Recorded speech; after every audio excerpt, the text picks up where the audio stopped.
All right, perfect. We are good to go. We are live. We're recording. Hope you guys are having a great day, great week. Gearing up for the weekend. Am recording this. What is it? Today is December 29th. So we are just a few days away from New Year's Day, which is just insane that New Year's Eve is in a couple of days.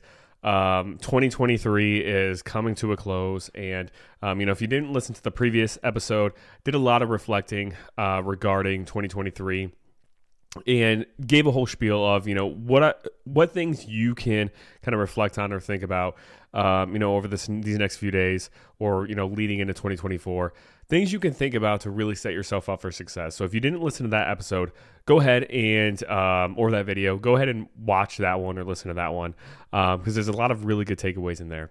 But this week, I'm going to talk a little bit about something different. So you probably see from the title that this is titled something along the lines of why I'm not working out or tracking my food for the next roughly 9 days.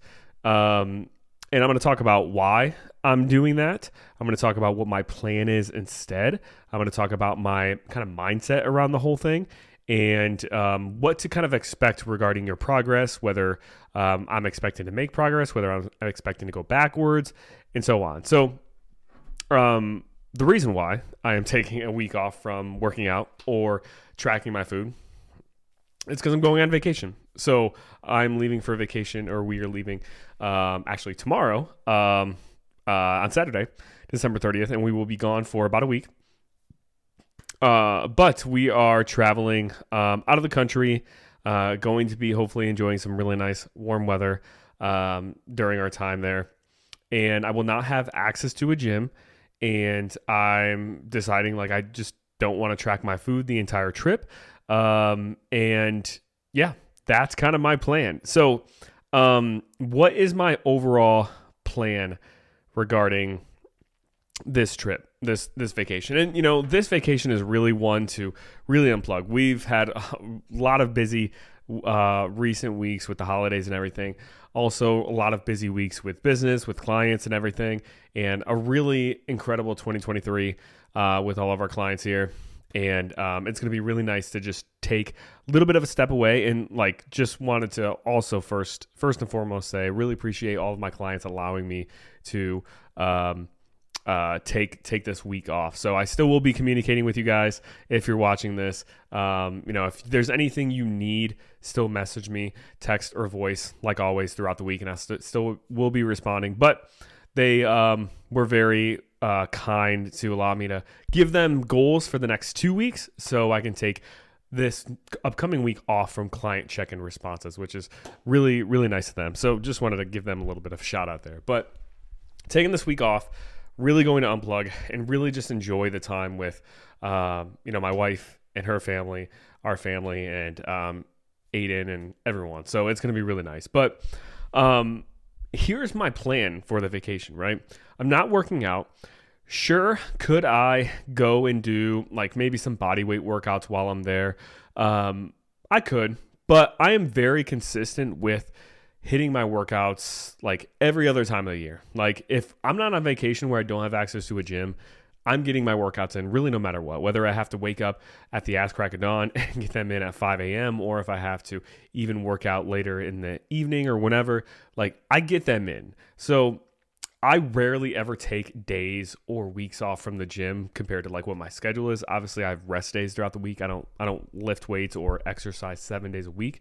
But when it's a structured or a planned workout day, I get it done. So because I'm so consistent, I just want a week off. And also too, with my training and the level of training I'm at and the way that I train in a little bit more of a powerlifting style. Sure, I could do some body weight workouts, but it's so far off from the stimulus of actually getting under a barbell and barbell squatting heavy weights or barbell deadlifting heavy weight. It's so different from that it wouldn't really benefit me as much towards my goals. Like doing body weight stuff isn't going to really translate as much to my actual powerlifting lifts. Sure, if I was going to take multiple weeks off, like if we were going to go on vacation, we were going to be gone for a month, I would definitely find a way to do some body weight workouts. I wouldn't take a whole month off of training, because then you get into the realms of maybe losing some muscle the longer you go without working out. But just 1 week or 7, 8, 9 days isn't going to cause a lot of muscle loss. And I'm really probably not going to lose any strength really during that time. Things might feel a little bit weird coming back, not squatting for, a week and a half. But after a couple sessions, it's going to be pretty much back to normal. So as far as working out, my plan is to not work out. As far as food, my plan is to not track. If you go on vacation or a trip, you can track if you want to. You can try to estimate things. You can even pack a food scale if you really want to and track. But I track pretty consistently all the rest of the year, like when I'm not on a vacation or it's not a holiday or I'm not traveling, where if I have a week off from tracking my food, I can still be relatively mindful and still eat in calorie maintenance and not gain or lose, any weight if I don't want to. And that's kind of like what my overall gist as far as my nutrition plan is during this time period, is just to maintain this level of basic habits that I have. So, I have these basic habits that I've developed over, months or years of tracking my food, aiming to create certain types of meals. And, I've lived like this for, a number of years, probably for, really like 2013, 2014. So basically like 10 years, I've kind of built up these habits of, okay, like in my mind, I just always kind of gravitate towards, okay, when I'm putting a meal together, where's my lean protein? Like, how can I get lean protein in my meal? And then I'm like, okay, what kind of fruit and vegetable can I add to my meal? And then from there, I'm like, okay, what kind of carbohydrate source can I add to my meal? Let me gravitate a little bit more towards like whole grain carbs versus carbs that are maybe more refined or more processed, not because they necessarily cause you to store more body fat, but because the whole grain carbs are going to have a little bit more fiber in them, which are going to help me feel a little bit more full. So I just have like that basic framework for all of my meals. I'm like, where's my protein? Where's my fruit and vegetable? And then what kind of carbohydrate source can I add to that? That is, roughly like mostly whole grains. And I have this framework for each meal. And then I have this framework of, okay, I'm going to try to have 3 to 4 meals per day that's based off of this framework. So 3 to 4 times a day, I'm going to try to have a balance of protein, a balance of fruit and vegetable, and a balance of carb. So that's like my baseline as far as my habits, as far as like how I'm putting together meals, right? Super simple. Don't overcomplicate it. And then I have this additional framework, if I'm really trying to kind of hone into my hunger cues, is, let's say we measure fullness on a scale of 1 to 10, with 1 being you are extremely hungry, so you're not full at all and you can like eat a ton. And then 10 being, let's say, after you like really indulged in like a Thanksgiving dinner and the stereotypical, oh, I'm so full, like I want to just sit down and unbutton my pants, or maybe full to where you like, if you would try to go for a little bit of a jog, you probably would like start burping up your food and feel uncomfortable. So that's like a 10. And if I'm trying to stay at calorie maintenance to where I don't gain any body fat or go backwards in progress necessarily, I'll try to aim for around I would say like 7-ish on that scale of 1 to 10.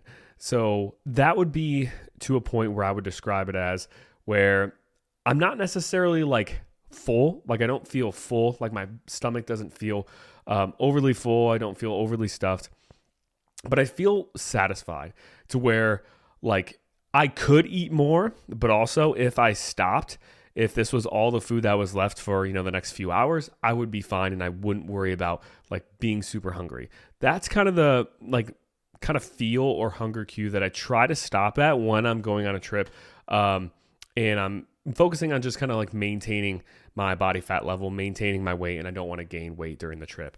But also, I also go into it as well with the expectation or the idea that I'm going to indulge a little bit during this trip too. I'm going to what I call like mindfully indulge, where I'm going to have some dessert that I typically don't have as often, right? Like you can always include some kind of dessert in your diet any time of the year, but maybe I'll have it a little bit more often, or maybe I'll have a slightly bigger portion size than what I typically would. Or maybe when it comes to alcohol, like I really don't drink very often. Every once in a while on like holidays, or if we go out to dinner, maybe I'll have a drink. But I usually save like any kind of alcohol that I do have within the year for some kind of like big celebration or event, or for like a vacation like this. So I'm probably going to drink some alcohol, on the trip. And with that, like I'm consciously making the choice that, okay, I'm going to indulge a little bit more. My calories might be a little bit higher from those sources of, desserts and drinks, but I'm okay with that. And I'm okay with that trade-off that, okay, sure, maybe my calories will be a little bit higher from alcohol. Maybe my calories will be a little bit higher from desserts. But to me, during this 7 or 8 day period, it's worth it to me.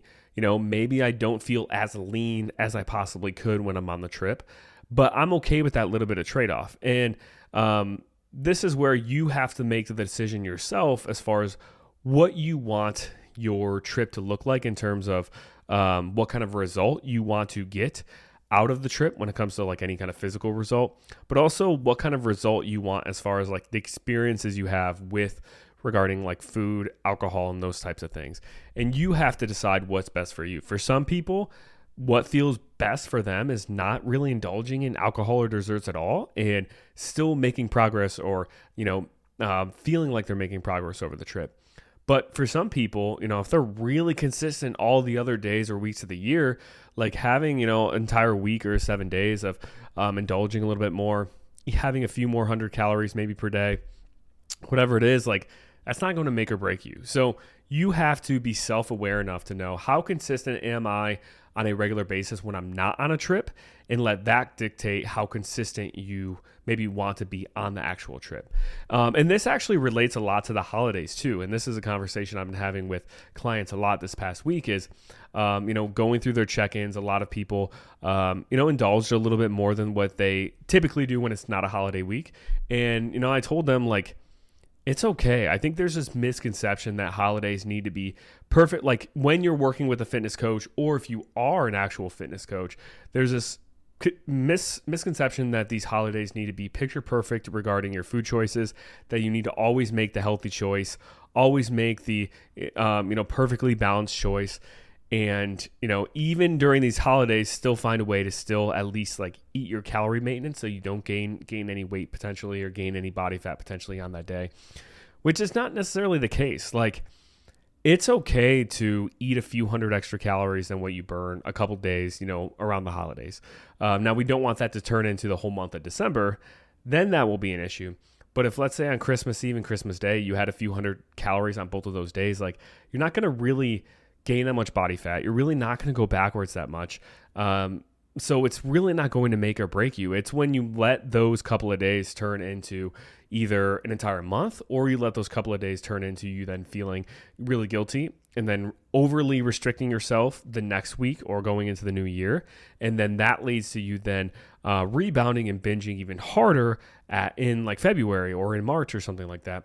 That's where those, overeating on those couple of holiday days may catch up to you. But if you have the mindset of, okay, these are a couple of days, ate a couple hundred calories, not a big deal. When you actually like look at the science and do the math, a few hundred calories over a 2-day period, like is not going to make you gain very much, if any, like measurable body fat. If you see a spike on the scale, a lot of times it's just water weight from extra sodium and extra food, maybe just moving around your digestive system, but it's typically not that much body fat actually. So kind of going back to the vacation, like the holidays, kind of relate to this, to where like when you go on vacation, even if you're like on a fitness journey or weight loss journey, if you indulge a little bit more than usual, it's okay. You just have to make sure and know yourself and know if you can be consistent when you get back to where it's not going to turn into a long-term thing. So on this vacation, or the 7 to 9 day period where, I'm not working out and I'm not tracking my food, will I go backwards in progress, right? Because I think that's a big fear that a lot of people have when it's the holidays or when they go on vacation for a week, is they fear that they're going to go backwards or lose progress. And it depends also too on like what you view as going backwards or losing progress, right? Like if you're somebody who your primary goal is to build muscle, your definition of going backwards in progress is technically losing muscle, right? If your primary goal is to build muscle and like losing body fat or losing weight might not be your goal right now, going backwards for you is actually losing muscle. If you are somebody who your overall long-term goal is to lose body fat or lose weight, then your definition of going backwards is, gaining body fat or gaining weight. If your definition of progress is maybe, let's say, gaining body fat because maybe you're like at an extremely low body fat level that's actually unhealthy for you, then going backwards in progress would actually be losing body fat for you. So we have to, when we're assessing whether we're going backwards in progress or not, we have to assess specifically what does making progress mean to you, and then what's the opposite of that.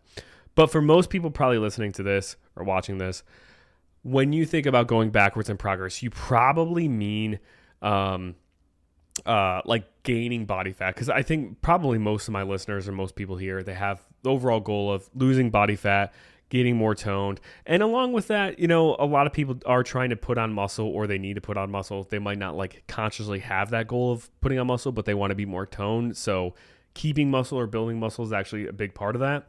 So it's kind of a combination of both. Of like the definition for you of going backwards in progress is probably gaining body fat and losing muscle, right? That's kind of the combination we don't want to happen. So over the 7 to 9 day period, will I go backwards in progress? Will I gain body fat or lose muscle? So let's tackle kind of both of those at the same time or separately. So when it comes to, am I going to lose muscle? No. In a 7 to 9 day period of you not working out, you're not going to lose any actual muscle tissue. Your muscles, if you were to like just put a tape measure around your muscles after a 7 to 9 day period of not working out, they might actually be a little smaller. But there's a difference between losing like mass around the muscle when you measure it versus losing actual muscle tissue, because our muscles aren't just like straight muscle tissue. Our muscles are filled with water. They're filled with glycogen, which is a storage form of carbohydrate. They are filled with other nutrients, minerals, and things.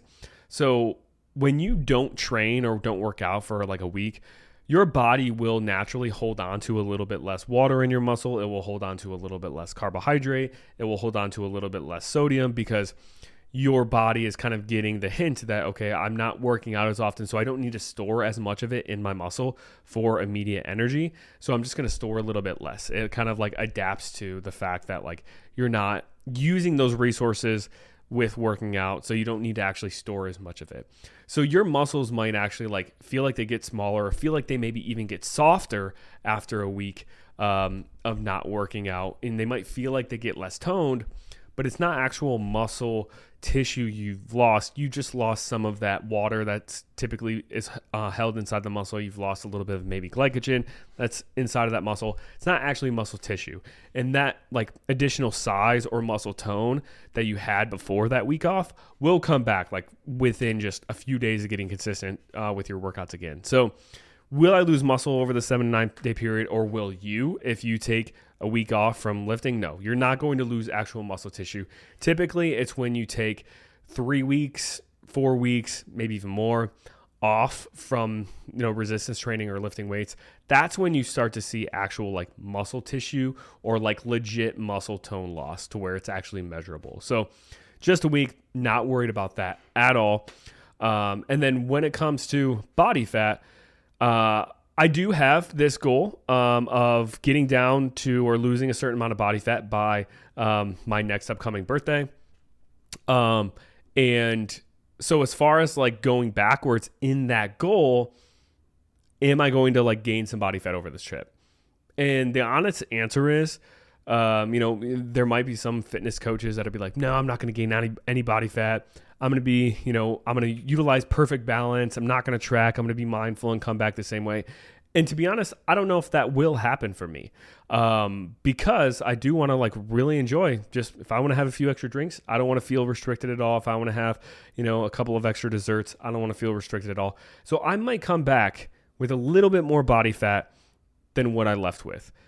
Is it going to be extreme? No. Like, I'm not going to take anything too extreme where I feel extremely uncomfortable or anything. But maybe like 0.5 to maybe 1 pound of actual like body fat gain I might experience on this trip, potentially. But to be honest, I actually naturally kind of maintain my weight more when I'm on vacation, when I'm not tracking my food, because I'm not as diligent about making sure I'm eating as many meals as what I should. And I kind of like undereat calories a little bit and also undereat protein a little bit in general when I'm not tracking my food. So I probably will maintain my body fat level and not go backwards at all.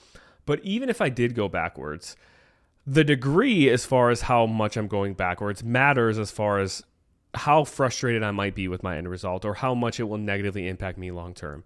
If I go ridiculous every single day with my food intake and eat, 2,000 calories over my maintenance every single day, I'll probably come back a few pounds heavier, and there will probably be like a few pounds more of actual body fat on my frame if I do that for 7 days straight.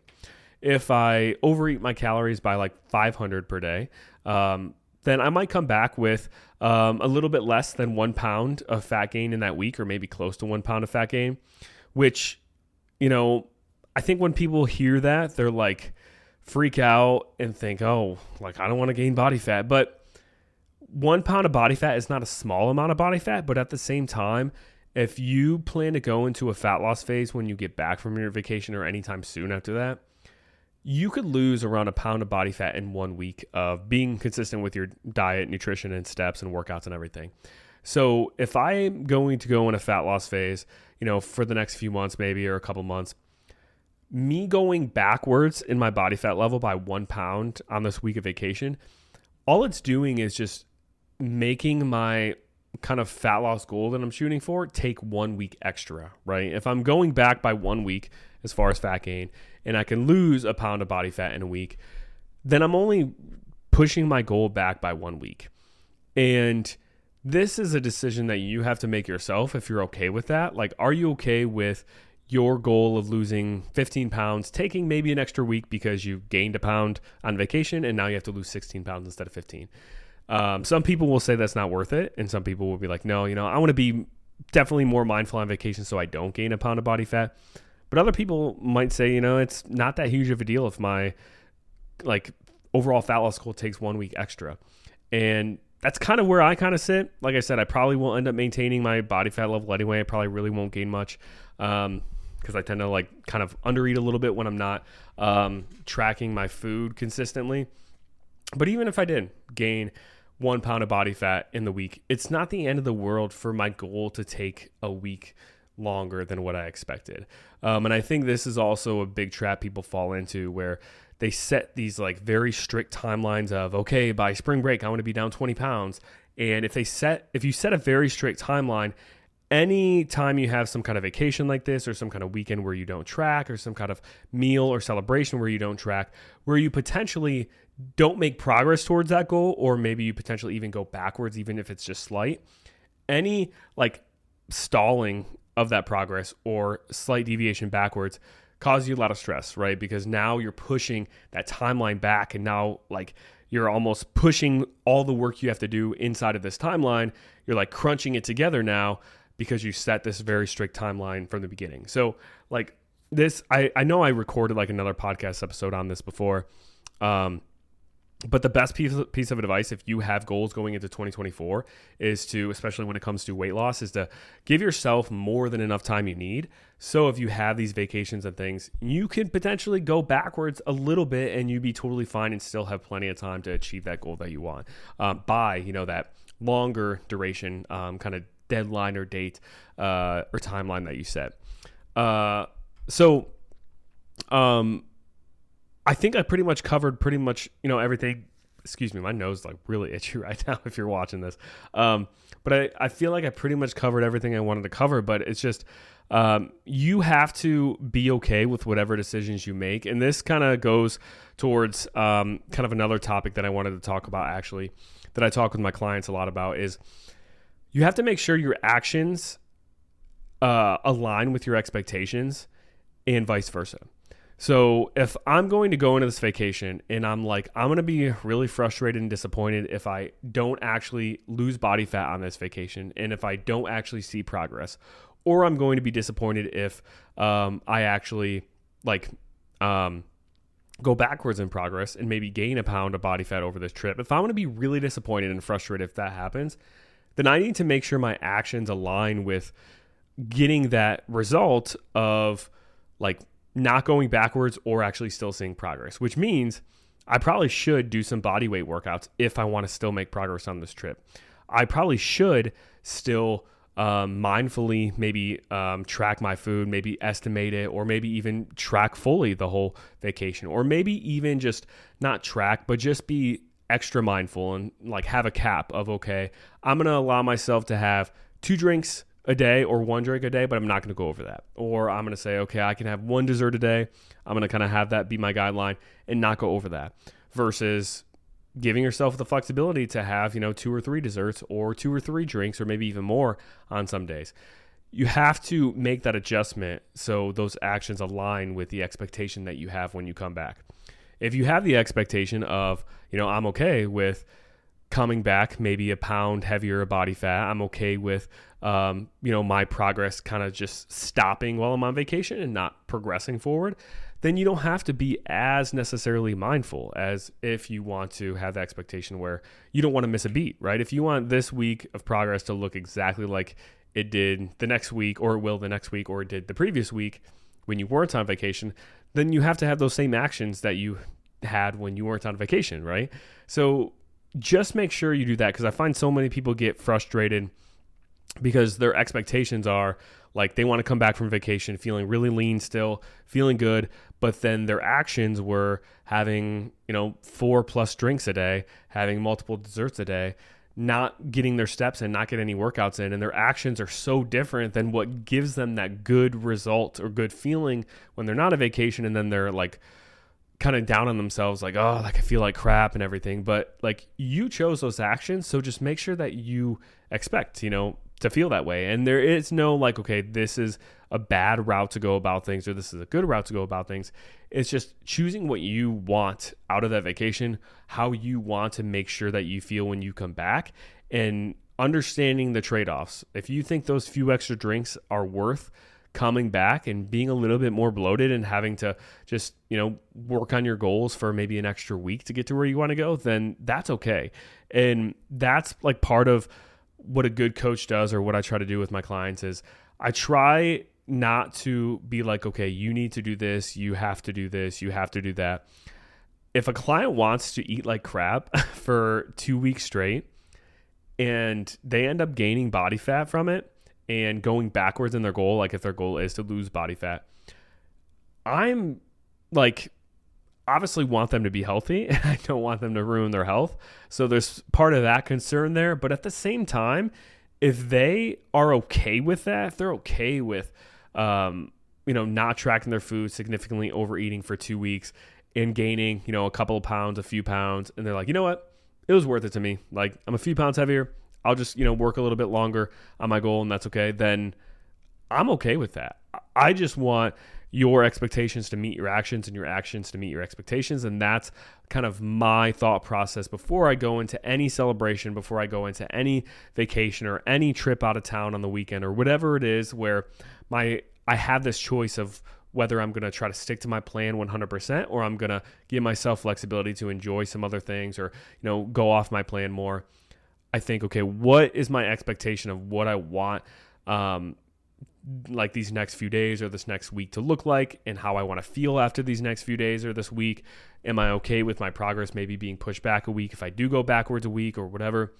I weigh out all those pros and cons, and I make a conscious decision. So, whatever you do when you have a vacation or you have a trip or you have a holiday, just make sure especially, with so many of you starting your probably weight loss journeys in January, make sure that your expectations are aligned, because that's going to save you so much frustration. It's going to save you so much disappointment, and it's going to also like empower you on your journey too. Because if you make a conscious decision of, okay, I'm okay with my progress going a little bit backwards this week, so I might enjoy a little bit extra food.